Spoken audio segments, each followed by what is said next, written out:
Thank you very much, and good evening, and welcome to the show. Somebody's written to me. They're very worried about this glass I have here.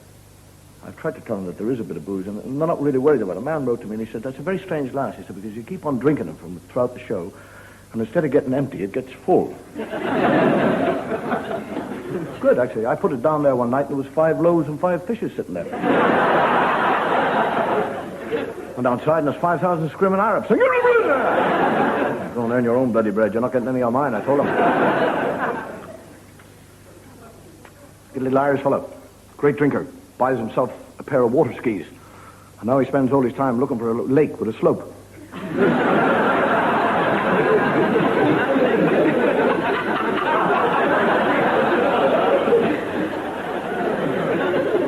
Get the other fellow going across the road, and every time he puts his foot in, he goes, cars. And the fellow goes up and he says, there's a zebra crossing up there. He says, well, I hope he's having better luck than me.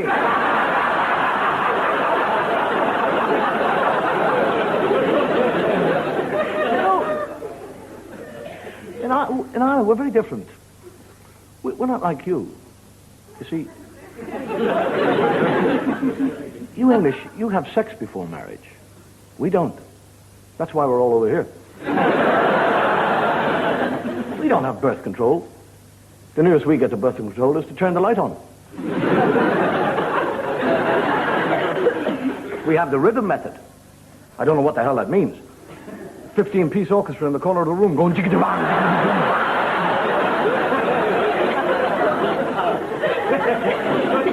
And the Irish lady who got the pill had a little box of them. And she went, to be sure.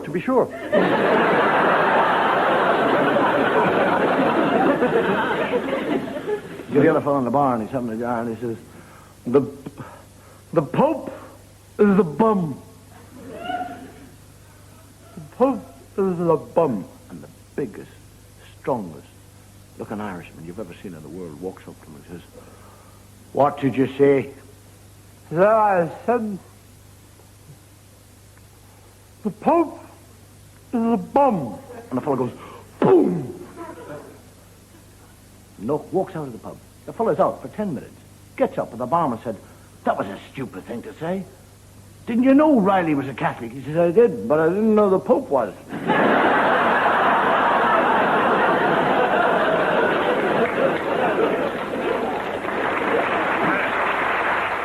Market. I'll go to the horse market. The fellow's brought his horse to the market to be sold, and it's a terrible age to the horse. It's leaning up against the wall with its legs crossed. Sleeping. And the fellow says, I'll give you £1 for that horse. He said, I wouldn't wake him up for that. He said, how much do you want for the horse? He said, I want 40. He said, I'll give you 20. He said, 30. He said, no. 35. He said, 32 and a half. He said, 31. He said, done. You can have it for 31. He said, but there's only one thing I'd like to tell you about the horse. It's a great horse. Lovely horse. Beautiful horse. But he's a bit strange. He likes to sit on bananas. What? He said he likes to sit on bananas. If he sees a banana, he'll sit down on top of the banana. The fellow says, I've lived all my life in Ireland. He said, I've gone up and down the whole of Ireland. He said, I've never seen a banana lying on the ground in my life. I'll buy the horse. Buys the horse. And he's on the way home. Up over the hills, down, across, down. The horse is going like the clappers. The little feet go... And they're going through a stream. And all of a sudden the horse goes... sits down.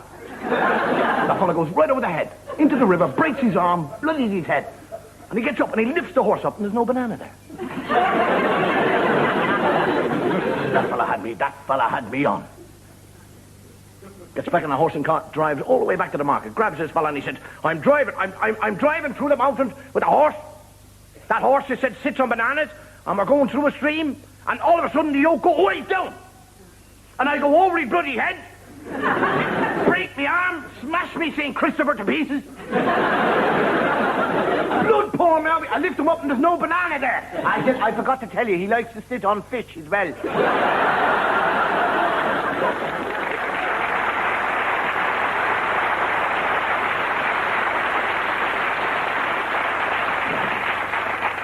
say that laugh and the world will laugh with you.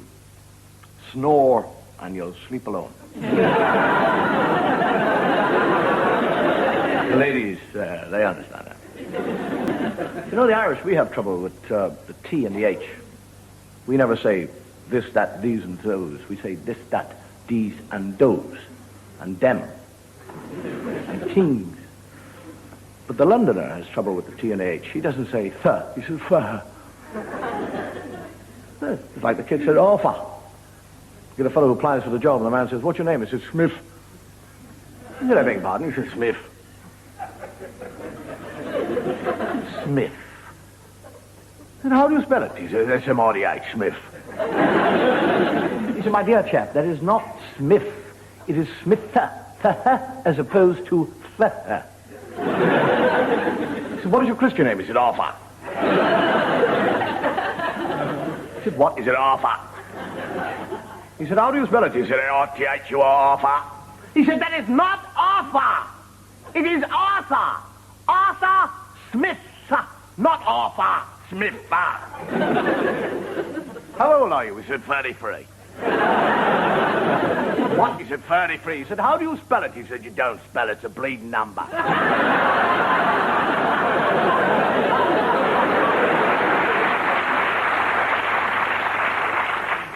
Styles of comedy change. What is old yesterday is new tomorrow. So there's a chance for us yet. The Irish, a strange nation of people, the Irish. We laugh at death. We laugh at drinking. We even laugh at the English. But one of the main sources of Irish humor comes from religion. We laugh at religion. We don't laugh. We laugh. Otherwise you get a telegram from Rome telling you you're finished. I got a dressing room full of them.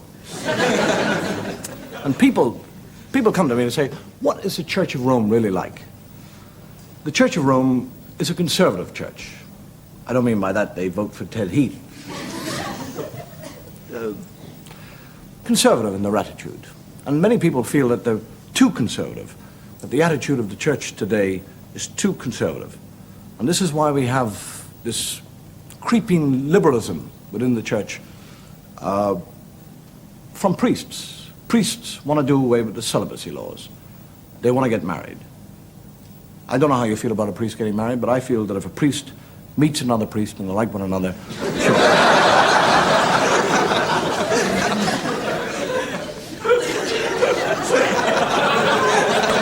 Here comes the first telegraph.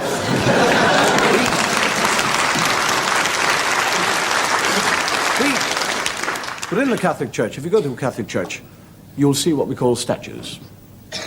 And each saint within the Catholic Church represents something. For example, St. Peter is the guardian saint of all fishermen. St. Christopher, before he got expelled, used to be for safety. The one man that we have in the Catholic Church, which we call St. Anthony, is a saint that we pray to if we lose something. And you get a little fellow who's lost his wages, and he goes into the church and he prays. And he's got the statue of St. Anthony, and he says, Sir Anthony, our God love us, I've lost the wages, and the children will starve all week, and the wife will belt me over the head. Please, St. Anthony, if you can help me to find me wages.